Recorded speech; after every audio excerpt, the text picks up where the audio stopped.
Well, the desert tortoise is basically California's state reptile. And this is a species that, again, for the last 20,000 years has made a successful living in probably one of the harshest places on the planet, the Mojave and Sonoran deserts. And they do this by living underground most of the year. So desert tortoise are herbivores. They only eat vegetation, and they were widespread throughout the California and deserts. But about in the 70s, we started seeing their numbers plummet. And desert tortoises have a lifespan that's very similar to humans in that they can live to be close to 100 years old in nature. And it takes them a long time to actually get old enough to be able to produce babies. And so when we started seeing the numbers precipitously decline in the 1970s, it was a real red flag that there were major problems going on with the desert tortoise. I'd always loved turtles and tortoises as a kid, and the desert tortoise was basically one right in my backyard because I grew up in California. So I would go out as a kid and you could see them out in the Mojave Desert walking around eating wildflowers. And to hear that the numbers were crashing was very concerning. They're sort of a keystone species for the desert, and so that suggests that there's something else going on in the desert as well that was problematic and compromising the whole integrity of that ecosystem. So basically I got involved with desert tortoise in trying to make sure that there's, again, coming back to habitat, that there's enough habitat out there for these animals to survive and reproduce. Unfortunately for the desert tortoise, we're continuing to see declines. Even though they're under Endangered Species Act protection, their numbers are continuing to decline throughout California and Nevada. And so it's of grave concern. There's a number of reasons why the populations are crashing.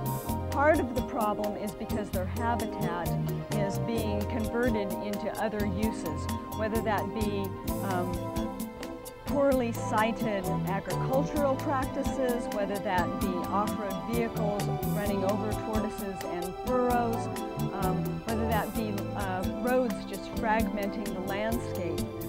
There's a number of reasons. People had pet tortoises and released them back into the wild, but with them they carried a series of diseases that the wild tortoises weren't accustomed to.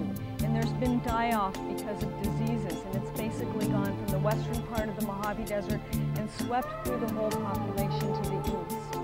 And that's caused a major toll. When you're having large, adult, reproductively active tortoises dying, you're not getting any babies. Another problem has been predation. Predation by what we call subsidized predators. Those are animals that do best around humans, and because additional humans are living out in the desert and being out there, leaving their trash, etc., it gives opportunities for these animals to reach much higher levels of populations than they would normally be at. So we have to be very mindful when we go to these places to pick up our trash, not leave water out and available to these very wily coyotes and ravens. And so that's been another part of the problem. And then just development in places that are strongholds of tortoise habitat has also been another problem. I help the desert tortoise by trying to conserve their habitat, making sure that intact landscapes stay intact in areas where tortoises are currently living, and try to help restore other areas so that tortoises have additional habitat to move into and live successfully, reproduce.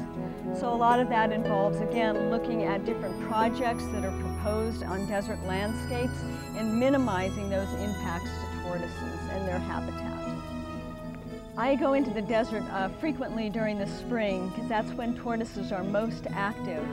Most of the rest of the year they hang out in their underground burrows and you don't see them at all. But during the spring is when they're out and about eating wildflowers. That's their preferred foods. And so certainly in my experience out in the desert, going out and looking for tortoises, I mean, it's incredible that these relatively large animals, slow moving out on the landscape, are very hard to find. And they When you do see them, you see them only when they're moving. So it's always a thrill for me to actually see a desert tortoise moving across the landscape. And it's particularly rewarding when you go out during the spring and the little baby tortoises have just hatched out. The desert tortoise is still struggling in California and Nevada deserts, and we're now seeing a similar thing for the populations in Arizona. The numbers are declining. The species are not nearly as common on the landscape as they were even 30 years ago. So there's definitely problems for the desert tortoise out there. I think we need to put significant investments in keeping areas where desert tortoise are thriving free from any stressors, any developments, and keeping those tortoises in good shape so that they will have an opportunity to repopulate areas that currently their numbers are declining in. Because of their long lifespans, this takes quite a while to see any improvement in desert tortoise reproductive capacity. One other thing I'd like to add about desert tortoises is that there are a number of desert tortoises that are in captivity and being raised in captivity. And they do fairly well in people's backyards as long as people recognize that they're not going to be above ground for most of the year. They're going to go underground. One of the key things, though, is to not take these animals that have been raised in captivity and putting them back onto the landscape, because they have been exposed to a variety of different diseases that the wild populations haven't. And so it's good to keep tortoises as pets and keep them in the backyard. So I think it's imperative that we identify these areas that we need to conserve strictly for desert tortoise conservation. But by conserving desert tortoises, you also can conserve the whole web of life for the deserts in those areas.